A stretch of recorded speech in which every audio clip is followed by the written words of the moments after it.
राधे राधे गुरुजी। क्या नाम है आपका? विनोद कुमार। अरे काहे परेशान रहते हो? पत्नी को काहे परेशान करते हो? नहीं गुरुजी, परेशान नहीं करते हैं। फिर खुश रखते हो? तो अब क्या पूछिए। क्या क्या करते हो आप? काम करते हैं। कौन सा? साइकिल का। साइकिल में चलते हो? नहीं चलते, नहीं बनाते वलते हैं, बेचते होते हैं। अच्छा, साइकिल बेचते हो। अच्छा, तो कितनी साइकिल रोज बेच लेते हो? वही 4-5 दूसरे का काम करते हैं, दूसरे के अच्छा, पास होलसेल। शराब पीते हो? नहीं, कभी काल बाई चांस हो जाता। कभी कभी पी लेते हो? कभी काल 6 और महीने। मुर्गा उर्गा खाते हो? नहीं। मछली? नहीं। मांस नहीं खाते? सही। सही। तो शराब कभी कभी काहे पीते हो? ऐसे कभी कभी दोस्तों के साथ में हो जाता है।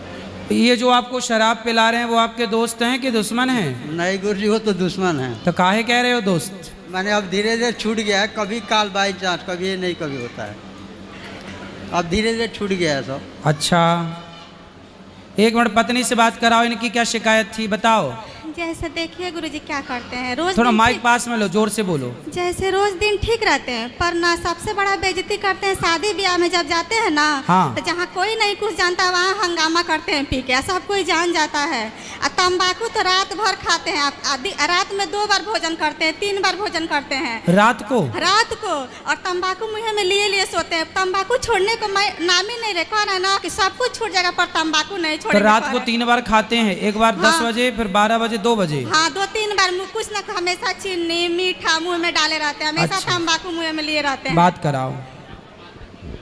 तो शादियों में जाते हो तो वहाँ तुम शराब पी के भांगड़ा डिस्को करने लग जाते हो? अरे गुरुजी, हमेशा हमको काम से फुर्सतें नहीं मिलता। शादी में कब जाते हैं, कभी पाई चल होते हैं। नहीं तो जब भी जाते हो तो वहाँ तुम नाटक काहे करते हो? नहीं, ऐसा बात तो नहीं है गुरुजी। सुनो, शादी ब्याह में गए हो भाई तो वहाँ अच्छे से रहो, वहाँ नाटक ना करो कि सब लोग आपके कारण परेशान हो। शराब पीना अच्छी बात है? नहीं गुरुजी। अच्छा, तंबाकू खाते हो? तंबाकू खाने के कोई फायदे हमें भी बता दो तो हम भी शुरू करें। नहीं नहीं, कोई फायदा नहीं है। अरे एक आध तो हो गई, तब तो आप खाते हो। नहीं गुरुजी, क्या फायदा तंबाकू खाने का बताओ। कुछ फायदा नहीं है। तो काहे खाते हो? ऐसे शुरू से आदत पड़ गया गुरुजी। अरे तो आदत पड़ गई है तो छोड़ो। अब छोड़ दिए हैं, कम कर दिए हैं। दांत दिखाओ अपने। ये तो खाते हो मतलब? हाँ, अभी भी खाए हो? नहीं नहीं। हाँ, मुंह खोलो। नहीं ना खाओ। अच्छे, आपकी पत्नी आपके भले के लिए कह रही है कि बुरे के लिए? भले के लिए। फिर मान लो समझदार हो, पढ़े हो? ये जी। हैं? 10 ले। हाँ, 10 तक। 10 तक पढ़े हो? केवल 10 तक? 1 2 3 4 5 6 7 8 9 10 11 तक नहीं? 11 नहीं पढ़े? 12 नहीं पढ़े? नहीं। फिर हिसाब कैसे करते होगे जब 12 नहीं पढ़े तो? ऐसा ही कर लेते हैं गुरु। अच्छा, हिसाब कर लेते हो भाई, ठीक है, छोटा मोटा। चलो अच्छा है। गुरुजी सुनिए एक बात और, जैसे हाँ। जब से आपसे मंत्र लिए है ना, जाप भी नहीं करते हैं। क्या? जाप नहीं करते हैं, बहुत झूठ बोलते हैं, सब बात झूठ बोलते हैं, कभी सत्य नहीं बोलते हैं। तो अच्छा, आपसे क्या झूठ बोला इन्होंने? सब बात झूठ बोलते हैं, कभी सत्य ही नहीं बोलते नहीं तो हैं। आपसे क्या झूठ बोला? मंत्र जब से लिए हैं हाँ। तब से मेरा कहना ये है कि आपके आज्ञा के अनुसार चलना चाहिए ना इनको। बिल्कुल बिल्कुल। सबसे बड़ा दुख कष्ट हमको यही है, सबसे बड़ा कष्ट यही है। हम झूठ नहीं बोल रहे हैं, कसम खाए कह रहे हैं। ठीक है आपका कोई भी बात। बेटा, आप भी थोड़ा सा ना भगवान का ध्यान करने से ही जीवन में शांति आएगी। सुनिए, कोई भड़का बच्चों को संस्कार दो, पढ़ाओ लिखाओ, योग्य बनाओ और आप नहीं, अच्छे से कोई रहो। संस्कार नहीं देते। एक बात और सुन लीजिए, जैसे इनको कष्ट ये है ना कि लोग भड़का देता है कि बाबा लोग महंगी महंगी कार में चलते हैं, ढोंग रखते हैं, झूठ बोलते हैं, ये सब नहीं करना चाहिए, तो उन सबों के बहकावे में चले जाते हैं। अच्छा, बात कराओ। बोलते हैं कि सबसे महंगी कार में चलने वाले बाबा लोग इस दुनिया में है, सबसे ज्यादा बात पैसा कराओ, उन्हीं बात लोग के कराओ। पास है। हाँ गुरुजी। हाँ बताओ, क्या भड़काते हैं लोग आपको अरे कोई नहीं भड़काता कि है बाबा यार। लोग महंगी कार में चलते हैं? नहीं गुरुजी, ऐसा कोई बात नहीं है। दुनिया देख के आदमी। सुनो, बाबाओं के पास सस्ती कार भी होती है। जी उस सस्ती कार को देखने वाले लोग नहीं होते। जी। बाबाओं के पास महंगी कार क्यों होती है? कारण जानते हो? क्योंकि उनको कम समय में ज़्यादा काम करना है। जैसे हमें दिल्ली आज कथा है, कई बार ऐसा होता है कि हमें कथा करके दिल्ली जाना पड़ता है किसी काम के लिए, या 500 किलोमीटर दूर जाना पड़ता है किसी कार्य के लिए, और फिर उस कार्य को करके तुरंत वापस आना पड़ता है। तो ना तो ट्रेन की वहाँ टिकट प्राप्त हो सकती है जल्दी, ना ट्रेन का साधन होता है, ना तो एरोप्लेन का साधन होता है, तो वहाँ पर गाड़ी से जाना पड़ता है। तो अब गाड़ी, जो बड़ी गाड़ियाँ होती हैं वो ज़्यादा सेफ्टी पर्पस अच्छी होती हैं।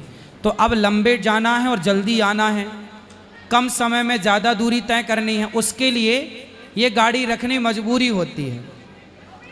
क्यों मजबूरी होती है? क्योंकि समय कम होता है, अब काम करना है ज़्यादा और समय है कम, तो वो दूरी तय। गाड़ियाँ बनी काहे के लिए हैं? चलने के लिए। भाई गाड़ियाँ इसलिए ना बनी हैं कि आप उस गाड़ी से आप अपनी सुविधा के अनुसार कार्य कर लें।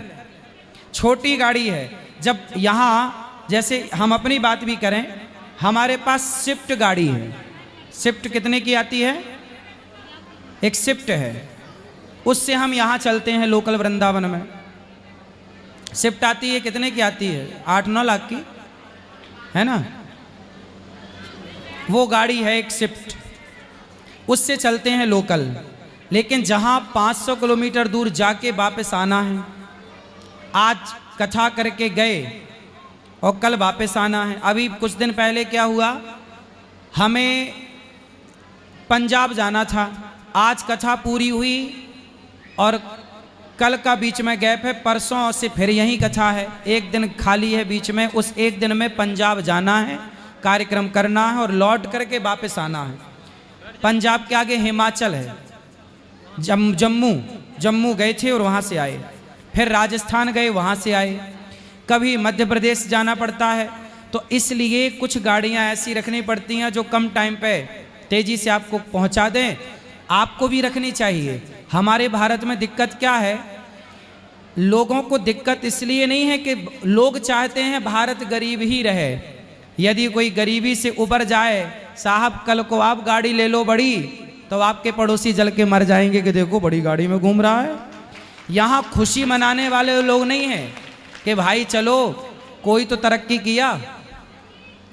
यहाँ ये कहने वाले लोग नहीं हैं कि चलो कोई तो तरक्की किया, नहीं, यहाँ पर ये कहने वाले हैं कि तुमने तरक्की क्यों की, क्यों कर रहे हो अपना काम। बाबा लोग, संत लोग, भाई अब देखो, उदाहरण के तौर पर बहुत सारे संत हैं जिनके बहुत सारे काम होते हैं। संतों, अब लोग कहते हैं संतों के क्या काम है? भाई संत लोग काम करेंगे तब न। गौरी गोपाल आश्रम में 30,000 लोग रोज भोजन कर रहे हैं, तो हम बैठे रहेंगे तो काम कैसे चलेगा? गौ माता की सेवा हो रही, 125 बच्चे पढ़ते हैं यहाँ निःशुल्क। तो आपका एक बेटा है, उस एक बेटे को पढ़ाने के लिए आप दिन रात काम करते हो। तो गौरी गोपाल गुरुकुल में 125 बच्चे हैं जिनको निःशुल्क यहाँ रखकर पढ़ाया जाता है। उन सबके बच्चों के लिए सबको भोजन मिले, वृद्ध माओं की सेवा के लिए काम तो करना पड़ेगा ना साहब। और काम करना पड़ेगा तो यात्रा भी करनी पड़ेगी, और यात्रा करनी पड़ेगी तो ये दुनिया क्या चाहती है कि बाबा हो तो साइकिल से चलो, पैदल चलो। ये दुनिया ये चाहती है कि भाई आप तो बाबा हो, आपको गाड़ियों की क्या जरूरत है। भाई बाबा हैं तो काम तो तुमसे ज़्यादा कर रहे हैं। तुम एक बच्चे को ना खवा पिवा रहे हो, तुम एक बेटे के लिए ना सारी जिंदगी गुजार रहे हो। गौरी गोपाल आके देखो, 125 बच्चे पढ़ रहे हैं, है ना। मिसयूज ना हो किसी चीज का। हम कभी किसी पैसे का, किसी चीज का मिसयूज, गलत यूज नहीं करते, पर उपयोग। मैं तो कहता हूं कि आपको जरूरत है तो आपके पास हेलीकॉप्टर भी होना चाहिए। हमें तो जरूरत हेलीकॉप्टर की है, परंतु गाड़ी में मरे जा रहे हैं लोग, हेलीकॉप्टर में तो अटैक आ जाएगा। इसलिए क्या करें, जरूरत तो हेलीकॉप्टर की है कि भाई 1 घंटे में जाके काम करके आ जाएं।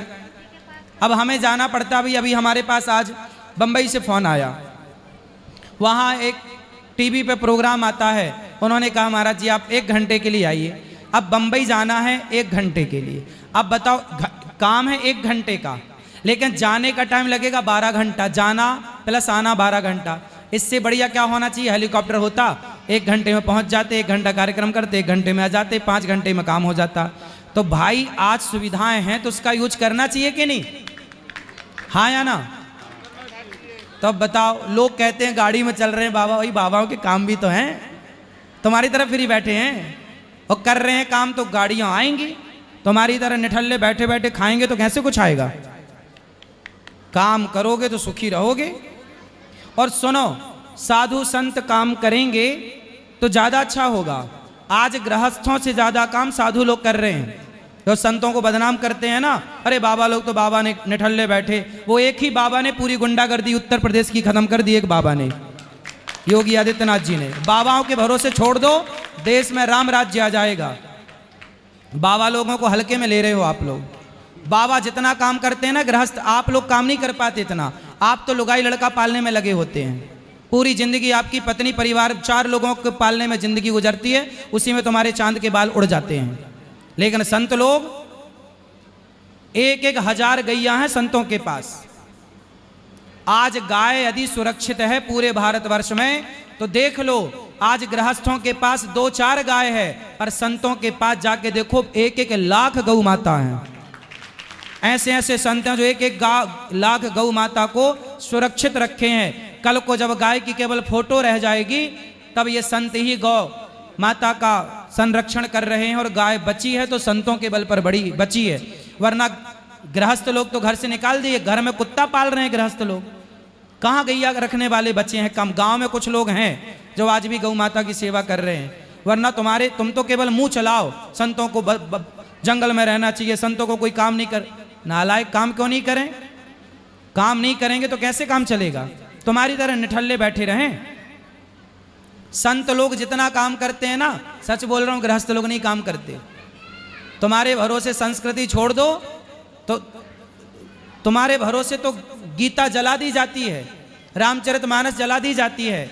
वो तो संत हैं जो गीता और रामचरितमानस का कुछ ज्ञान देते हैं, तो आप लोगों के बच्चों के कुछ दिमाग में उतरता है। बॉलीवुड क्या करता है? तुम्हारे बच्चों को गुटखा बेच रहा है, शराब बेच रहा है, सिगरेट बेच रहा है। गुटखा बेचने वाले हेलीकॉप्टर में चले, आपको दिक्कत नहीं है। वो बड़ी बड़ी मर्सिडीज गाड़ियों में चले, उन्हें दिक्कत नहीं है। पर संत लोग समाज को सही मार्गदर्शन देने वाला यदि मर्सिडीज में चल रहा है तो लोगों के पेट में दर्द होने लग जाता है कि ये भाई बाबा काहे चल रहा है मर्सिडीज में, बड़ी बड़ी गाड़ियों में। वो गुटखा बेच रहे हैं, दाने दाने में केसर का दम। जो तुम्हारे बच्चों को गुटखा बांट रहे हैं, कैंसर बांट रहे हैं, वो चलें बड़ी गाड़ी में। तो किसी ने आवाज नहीं लगाई कि भाई बॉलीवुड के लोग तो, ये तो वहां के घोड़ा तो नंगे होके फोटो खिंचाते हैं, निर्वस्त्र होके फोटो खिंचाइए घोड़े ने, तब किसी ने नहीं बोला। वो निर्वस्त्र होके फोटो खिंचा रहे हैं तो क्या होता है? वो नंगे होके फोटो खिंचाने का पैसा लेके समाज में अश्लीलता फैला के वो बड़ी बड़ी गाड़ियों में घूम रहे हैं, उनके लिए कोई बोलने वाला नहीं है। और संत लोग आपके बच्चों को कह रहे हैं कि भाई गांजा ना पियो, शराब ना पियो, माँ बाप की सेवा करो। समाज की सेवा करके समाज का सही मार्गदर्शन करते हैं तो वो संत यदि गाड़ी में चल रहे हैं तो क्या दिक्कत है भाई किसी को? और संतों को कहते हो आप जंगल जाओ, जंगल जाओ। बताओ कौन से जंगल चले जाएं? तुम्हारे बाप ने बचाया है जंगल? सारे उजाड़ दिए, जंगल बचे ही नहीं, कहाँ जाएं? सारे जंगल काट दिए, बताओ कहाँ जाएं? तुम दे दो जंगल, हम चले जाएं, बताओ। दे दो जंगल, जाएं वहीं जाएं। जंगल बचे क्या? जाए भी तो वन विभाग भगा देता है, जाए भी जंगल तो वन विभाग नहीं रहने देता। कहाँ बचे जंगल बताओ? वो अलग जमाना था सतयुग त्रेता द्वापर का, ये कलयुग है। कलयुग में कलयुग के हिसाब से जीना पड़ता है। समझ में आई? छोरा, ऐसे लोगों को लाओ, मिर्ची का धुआं देंगे, ठीक हो जाएंगे ये। जी।